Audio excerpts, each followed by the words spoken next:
തലശ്ശേരിക്കാരുടെ special ഇറച്ചിപ്പത്തിൻ്റെ video കണ്ടാലോ? ആദ്യം ഒരു പാനിലേക്ക് കുറച്ച് ഓയിൽ ഒഴിച്ച് അതിലേക്ക് 3 ഉള്ളി ചെറുതായി കട്ട് ചെയ്തതും കുറച്ച് ഉപ്പും ഇട്ട് ഒന്ന് ഹാഫ് കുക്ക് ചെയ്തെടുക്കണം. അതിലേക്ക് ഇഞ്ചി, വെളുത്തുള്ളി, പച്ചമുളക് ചതച്ചതും വേവിപ്പിച്ച് വെച്ച ബീഫ്, ഉപ്പ്, മുളക്, മഞ്ഞൾപ്പൊടി ഇട്ട് വേവിപ്പിച്ച് വെച്ച ബീഫും കുറച്ച് ഗരം മസാലപ്പൊടിയും ആവശ്യത്തിനും ബീഫ് മസാലപ്പൊടിയും ഇട്ട് നല്ലോണം ഒന്ന് വഴറ്റി കൊടുക്കുക.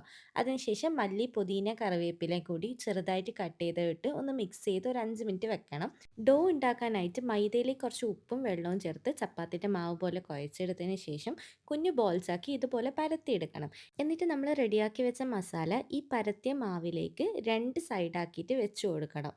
എന്നിട്ട് നമ്മൾ ഈ മാവ് നേരെ പകുതിയായിട്ട് മടക്കണം. ഈ ഒരു ഫില്ലിങ് കവർ ചെയ്യുന്ന രീതിയിൽ സൈഡെല്ലാം ഒന്ന് ഒട്ടിച്ചു കൊടുത്തിട്ട് ഒരു കത്തിയോ അല്ലെങ്കിൽ ഒരു പിസ്സ കട്ടറോ എടുത്തിട്ട് അതിനെ നമ്മൾ നേരെ പകുതിയായി കട്ട് ചെയ്തതിന് ശേഷം പിന്നെ ഒന്ന് സൈഡെല്ലാം ഒന്ന് ലെവലാക്കി കട്ട് ചെയ്യണം. കുറച്ചൊന്ന് ഷേപ്പ് വരാൻ വേണ്ടിയിട്ട്. പിന്നീട് നമ്മളൊരു തിളച്ച എണ്ണയിലേക്ക് ഈ മുറിച്ച് വെച്ച ഇറച്ചിപ്പത്തലിൻ്റെ പീസുകൾ ഓരോന്നോരോന്നായിട്ട് നമ്മൾ ഗോൾഡൻ ബ്രൗൺ കളർ ആവുന്നത് വരെ ഒന്ന് ഫ്രൈ ചെയ്തെടുക്കണം. നല്ല ടേസ്റ്റി ആയിട്ടുള്ള ഐറ്റമാണ്. നിങ്ങൾ എന്തായാലും ഒന്ന് ട്രൈ ചെയ്ത് നോക്കണം.